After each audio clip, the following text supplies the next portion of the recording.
Okay, peace, people. How y'all doing? How y'all doing? Welcome back to another episode of Politics as Usual. Old Jaw Gritty. It's your boy Juice Warner. And don't forget to check out my book, Street Skillsy, Knock 'em Out the Box, as well as some junky apparel if you want to support the channel. I do not put up a Patreon, but I do ask for you to hit the like, the subscribe, and the bell for you to get notifications whenever I am online so you can get the most up-to-date content. All right. So we gonna get back into this, right? So we was over here, we was dealing with the charlatan, right? No. We was dealing with the crowd. So we're gonna bring it back up to what we got up on the board. Convergence Theory. Right? So let's go over here.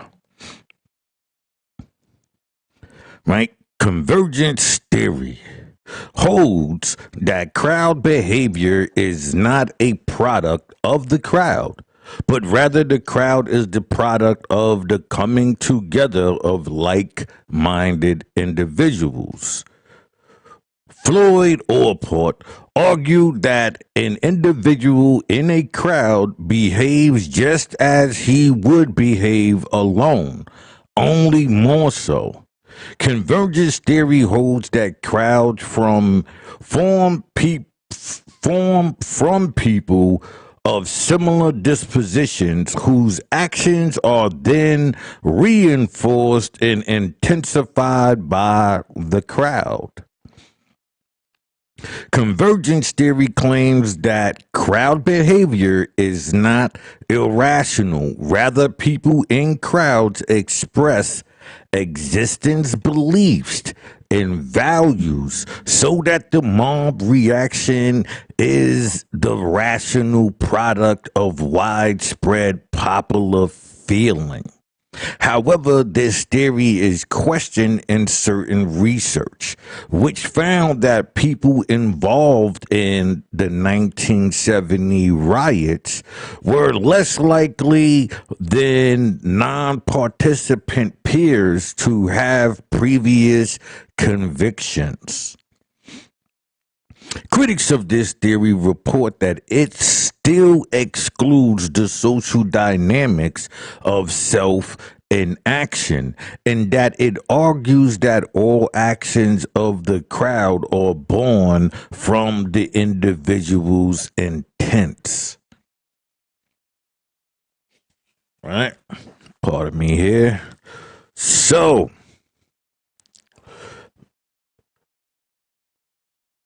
when you are going to any gathering, right, they believe that the gathering holds the train of thought, right? Where if you look at it from another angle, we would know that people can go into situations premeditated based on what they believe the situation is. So it's for me it's a contradiction and an oxymoron because it's both, right? Emergent norm theory, right? Ralph H. Terman and Lewis Killenham put forth the idea that norms emerge from within the crowd. Emergent norm theory states that crowds have little unity in their outset, but during a period of milling about, key members suggest appropriate actions and the following members fall in line, forming a basis of the crowd's norm. I can agree with that. Key members are identified through distinction, personalities, or behaviors. These genres attentions and the lack of negative response elicited from the crowd as a whole stands as tactic argument to their legitimacy. The following formed the majority of the mob, as people tend to be creatures of conformity who are heavily influenced by the opinions of others. Right? Conformity, right? Who are heavily influenced by the opinions of others. This has been shown in the conformity study conducted by Sharif and, Ash. Crawford members are further convinced by the university phenomenon described by Al Port as the previous tendency of the idea that if everyone in the mob is acting in such a way, then it cannot be wrong. Emergent norm theory follows for both positive and negative mob types as a distinctive characteristics and behaviors of key figures can be positive or negative in nature. An antisocial leader can incite violent actions, but an influential voice of nonviolence in a crowd can lead to a mass sit-in. Right? Right? An antisocial leader can incite violent actions. Right? But an influential voice of nonviolence in a crowd could lead to mass sit-ins. Right? So we got that. When a crowd describes as above target, an individual antisocial behavior may emerge within the members. Right? When a crowd is described as above targets, an individual antisocial behavior may emerge within its members. Right? A major criticism of the theory is that the formation and following of new norms indicates a level of self-awareness that is often missing in the individual in crowds. As evidenced by the study of de-individuation, another criticism is that the idea of emergent norm fails to take into account the presence of existing social culture norms. Additionally, the theory fails to explain why certain suggestions in individuals raise a normative status while others do not. Pardon me 1 second here. I gotta find out what the fuck is happening in front of my fucking place, man.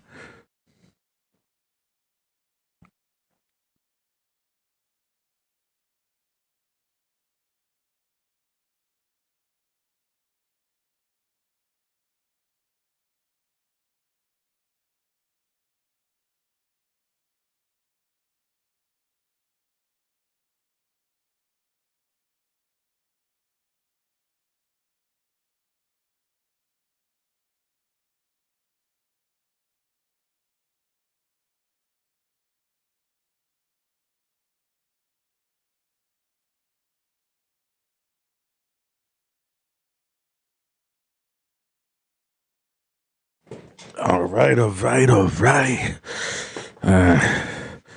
Some people doing some construction.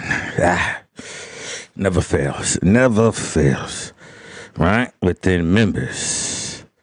Others do not, suggesting a major criticism in this theory is that the information and following of new norms indicate a level of self-awareness that is often missing in the individuals in crowds, as evidenced by studies of individual whatever. Another criticism is that the idea of emergent norms fail to take into account the presence of existent social cultural norms. Additionally, the theory fails to explain why certain suggestions in individuals rise to normalization status while others do not. All right, so then we getting into social theory. I didn't set up my my ticker, so I'm gonna have to do it this way. All right, so change my headline. All right, put this in there. Social identity. All right, boom, boom, boom. I usually just put like the first line so everybody know where I'm at. All right. So let's put the ticket here and paste. All right, good. Social identity theory poses that the self is a complex system made up primarily of the concept of membership or non-membership in various social groups. See, this is where I tell people when they understand Freemasonry and understand that it's groups. So then once you enter these different groups, this train of thought and this manipulation can take place because they have been setting up majority of the groups, right?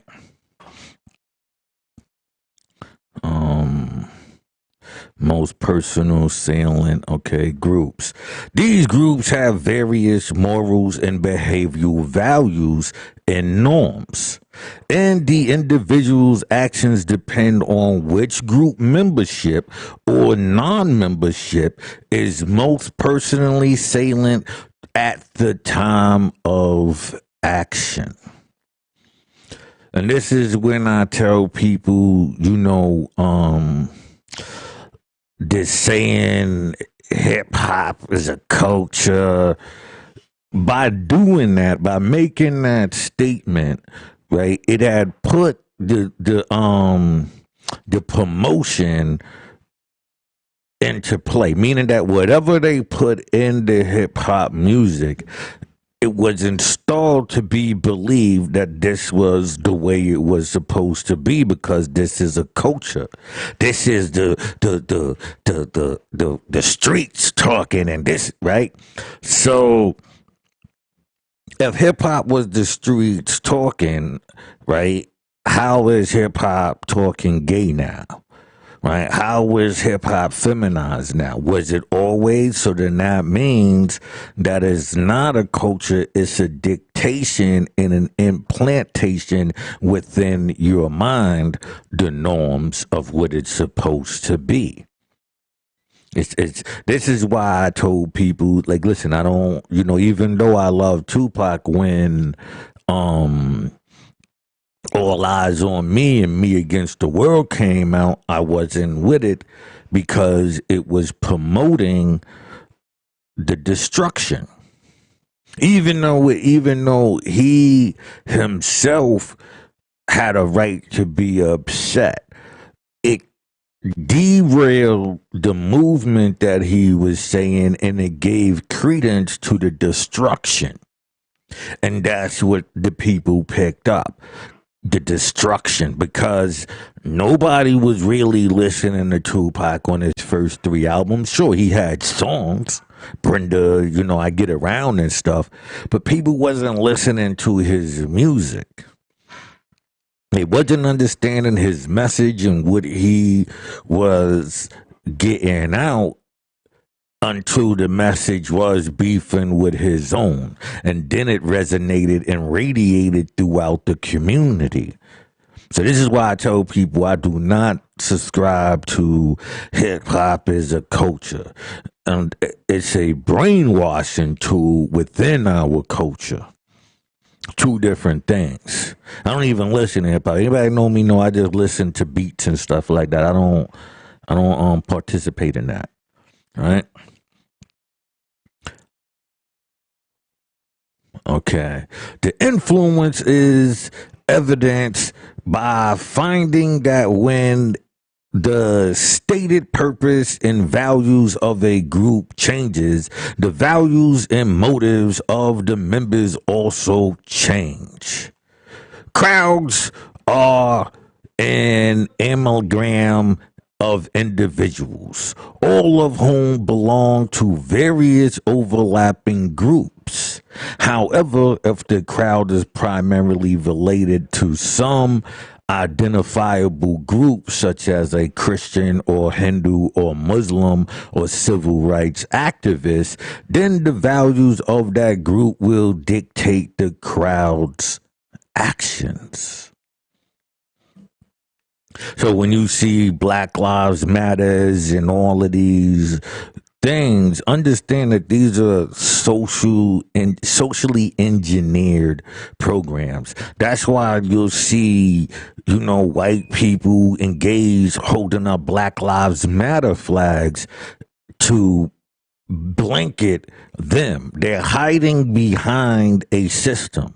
Black Lives Matter, people fighting for their rights. So you have a predator group who will hide behind that and use that slogan to get what they want. But when you look, it's no black people in that crowd. Even when you seen like George Floyd protests and all of that, when you seen the riots and those are all set up, because every time you seen those incidents, you seen that it was white people facilitating, standing in the front and hitting spots that they needed to get rid of.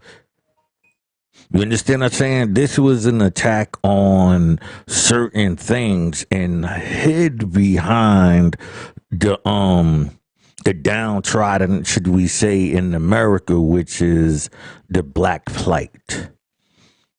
So in order to generate a system, you need somebody at the bottom so you can intertwine with them and push society in a certain direction.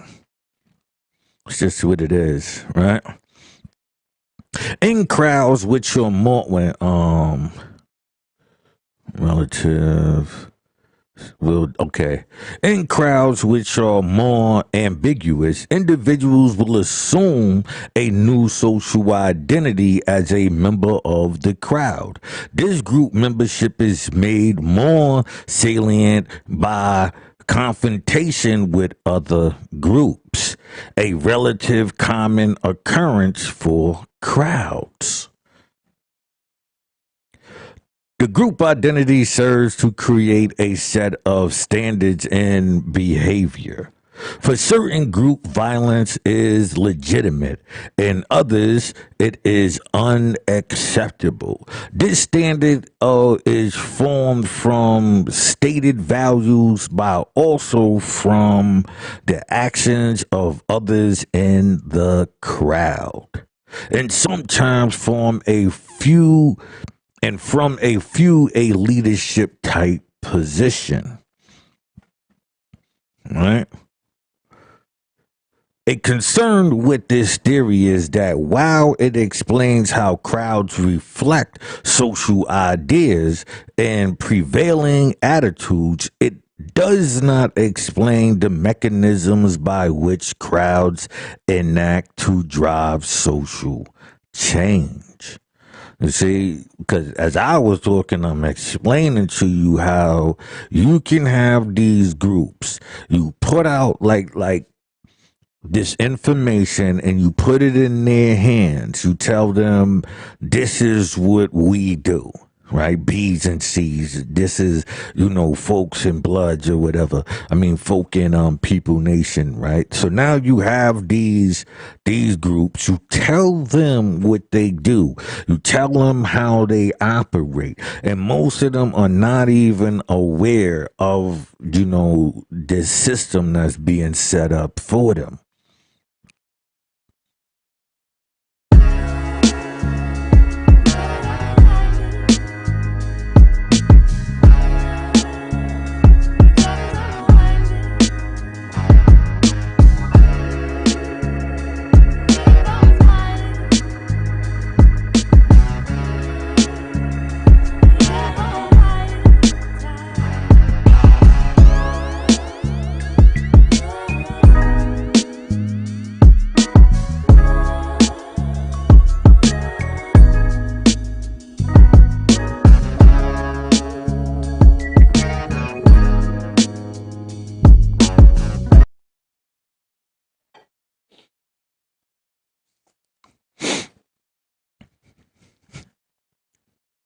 All right.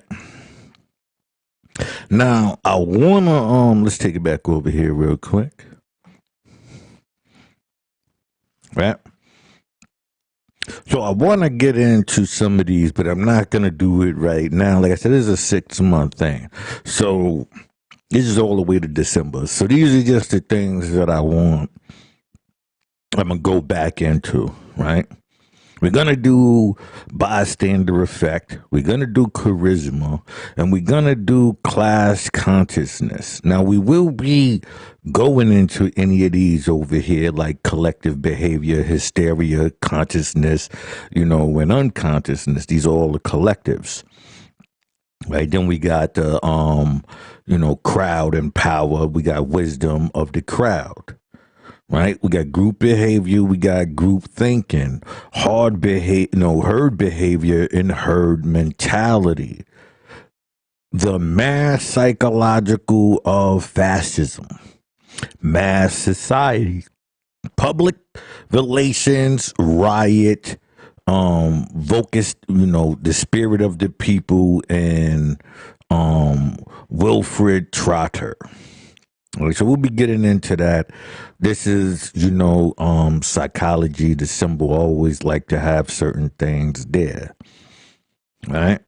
Also inside of, this is all in confidence tricks. Right? We got the Badger game. We got Boiler Room Business. We got the Charlatan. We got confidence tricks in literature. We got confidence tricks in films and television.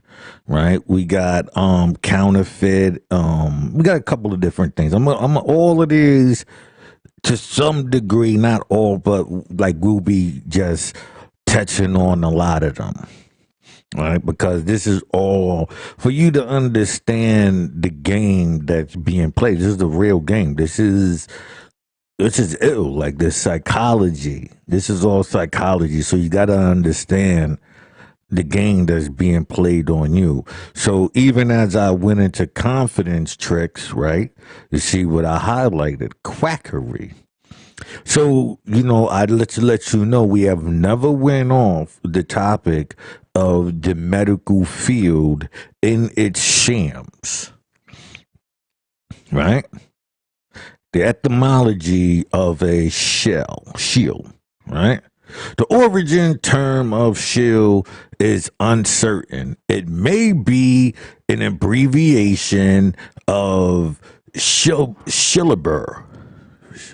The word originally denoted to carnival workers who pretended to be a member of the audience in an attempt to elicit interest in an action.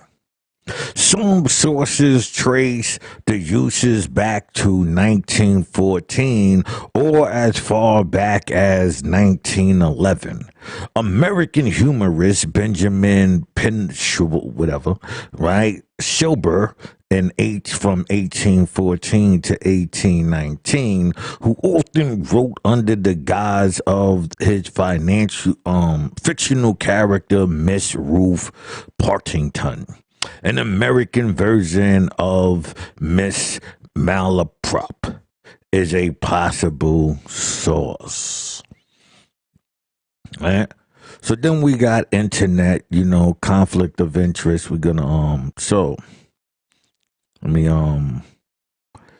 put the internet up in here. No, you know what? We just until we get into the next thing. I keep the title up. Right? So it goes. In online discussion media, Shills make posts expressing opinions that further interest of an organization in which they have a vested interest, such as a commercial vendor or special interest group, while posing as unrelated innocent parties. For example, an employee of a company that produces a special product might praise the product anonymously in a discussion forum or group in order to generate interest in that product, service, or group. So when you hear people like this is another way of when you hear people say certain things, like if you like pseudoscience and when you hear these phrases, black is a social construct, the pineal gland, like these are triggers, and these are leading to the hypnotism, the mesmerism, right, of this, because that's basically what is this right here. This is the mesmerism and the hypnotism aspect of it. Like when you break those two things, these are how they look in real time. Right? Interest groups. Because they place it inside your brain.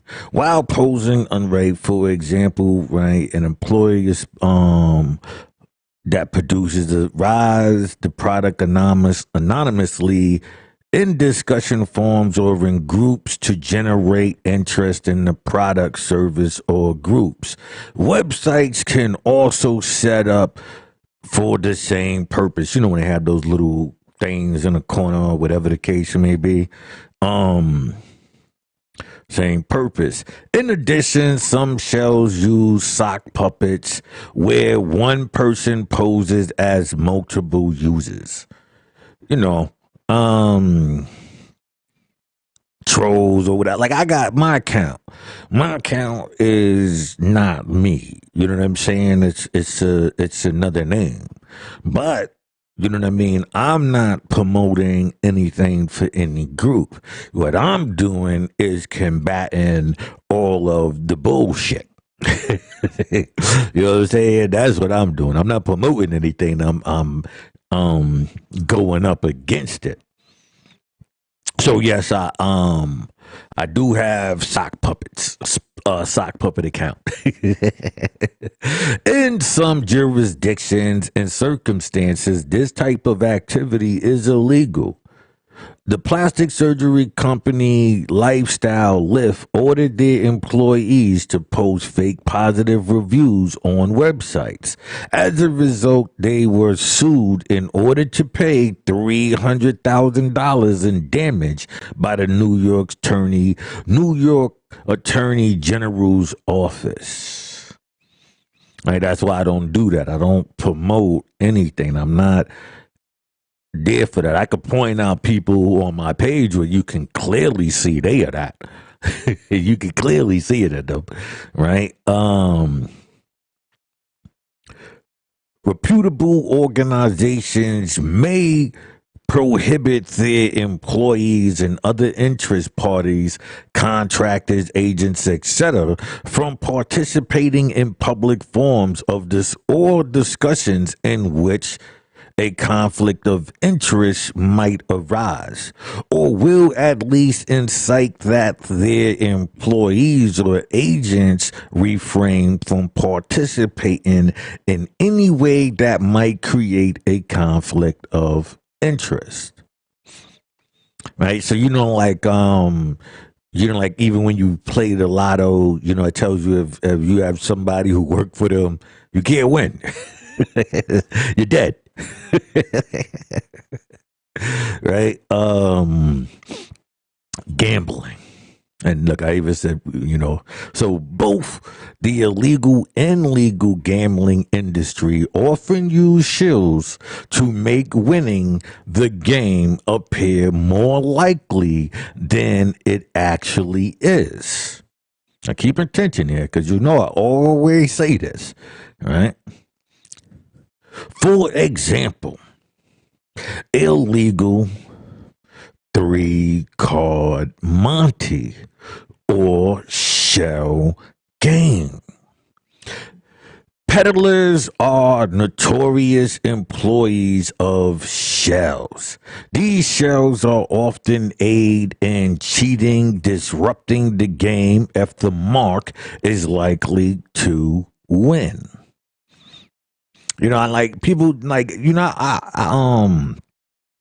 I tell people when I was incarcerated at a robbery case. This was back in 90. When did I catch that case? I want to say I caught it in 94, but I was incarcerated in 95. Right, so I was in HDM. This is in New York City. This is on Rikers Island, right? Anybody who know HDM know how I was giving up. I was like, this is in 95. So this is when, the blood thing was really getting its feet in the ground in New York. I was already, affiliated with stuff, but I'm just saying, inside of that, I ran into a dude from Chicago who actually had a large influence on the New York City gangs. The whole, 5 popping, 6, all of that part really came, from this brother right here. He was an older dude than me. You know what I mean? I was like, I'm going to say like 19, 20 at the time. You know what I mean? And so, I knew for myself that I was moving on from, that career choice. So, he was doing the 3-card money. And now, mind you, me being a street dude, I always known it, I always, had ideas. But he, basically sold me the idea for $50. You know what I mean? Sold me the hand part. You know what I mean? Now, the other part you would have to learn yourself, meaning, how to put a team together. You know what I mean? So me, I always understood this logic, you know what I mean? And anything that I seen as a value, hey, in jail, I paid $50 for it. you keep that in mind. You know what I mean? So, right? Where they set up the mark likely to win. In a legal casino, however, Shills is sometimes a gambler who plays using the casino money in order to keep the game, especially poker, going when there's not enough players. The title of one of early Stanley Gardner's mystery novels, Shells Can't Cash Chips, is derived from this type of shill. This is different from proposition players who are paid a salary by the casino for the same purpose but bet their own money. Right? So then we go into the marketing. In marketing, shells are often employed to assume the air of satisfied customers and give testimonials to the merit of a given product. You see this on the internet crazy. Like I had the minute I started dropping these jewels, right? You know, I have this lady on my webpage, on my Facebook, and they did it. I guess they thought I was gonna grab on to the bitcoins and how they'd all given their testimony to how real this is, and like, man, y'all must really think that I'm an idiot, you know. And the reason why I'm pointing them out is because when you're dealing with Freemasonry, you're also dealing with the Eastern Stars. You can't talk about one without the other. It's impossible. You know what I mean? So when I was, doing the breakdown on Solomon's Temple, which I'm gonna do that too, later. But I was just doing like a written, dialogue on it. And so with that, I I came to the conclusion, that they were in on it too. You know what I mean? Because of the actions that was taken. All right. So where we at? Okay, let's take it from the top. Marketing. Oh, I thought I should have put my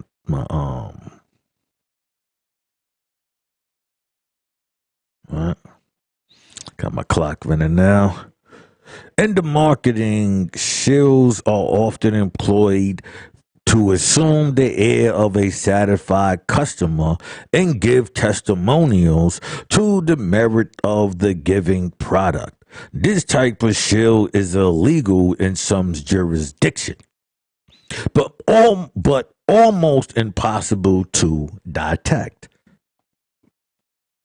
Right? It's illegal to do this, but when you have a system with like Freemasonry where people are set up before time, how would you know? Especially if they make it look like they have no association. And I'm going to show you this in their books, in Freemasonic handbooks, this tactics. Okay? So don't think that I'm just saying this and it is not going to be addressed. Right? Where we at? Impossible to detect. It may be considered a form of unjust enrichment or unfair competition, as in California Business and Professions Code 17200,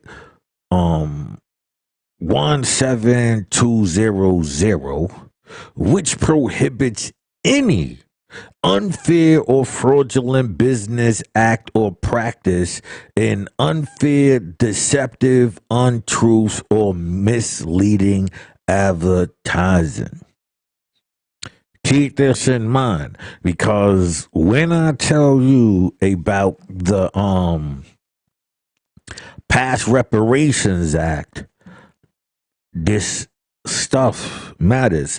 These codes, right? These codes. This is gonna be on your complaint forms. These people right here is one of them. This ain't even close. This is like, these are, and this goes state by state. So when you understand what is about to take place, then we can, go further. Right? Auctions. People who drive prices in favor of the auctioneer with fake bids in an auction are called shills or potted plants, and seek to provoke a bidding war among other participants. Often they are told by the seller previously how high to bid, as the seller does not lose money if the items does not sell, paying only the auction fees. Shilling has a substantially high rate of occurrence in online auctioning, where any user with multiple accounts can bid on their own items. Never did that. All right. One detailed example of this has been documented in online auto auctions. The online auto auction site eBay forbids shillings to rules prevent shillings.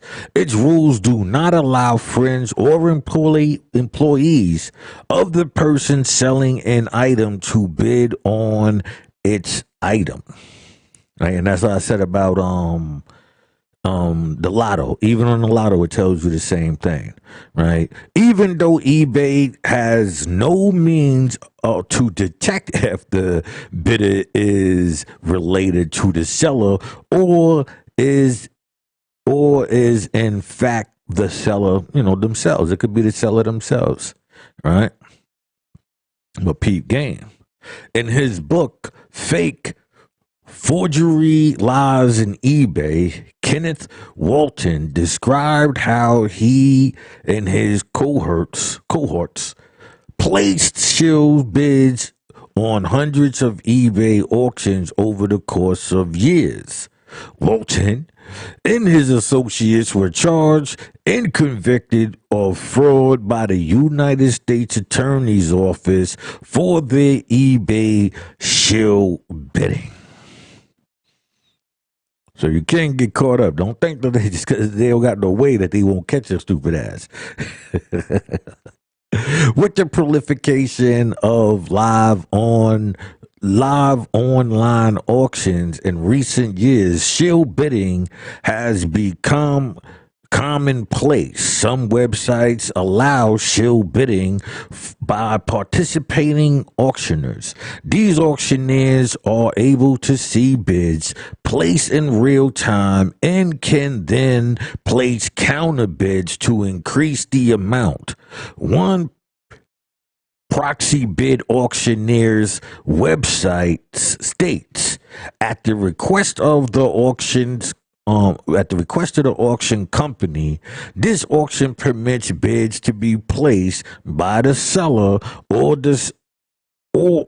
on the seller's behalf, even that such bids are placed solely for the purpose of increasing the bid. Right? So some sites, they like, yo, listen, we know what's gonna happen. It's all fair. If they lose out by overbidding, that's on them. Right? So, okay. See also Astrofling, right?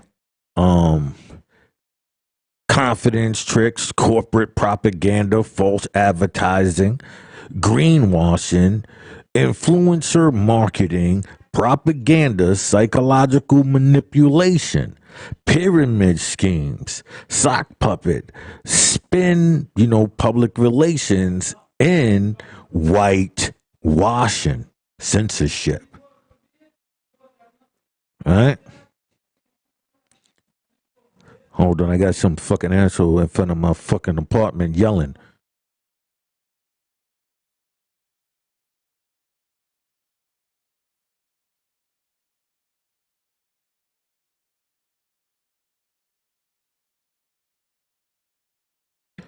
All right?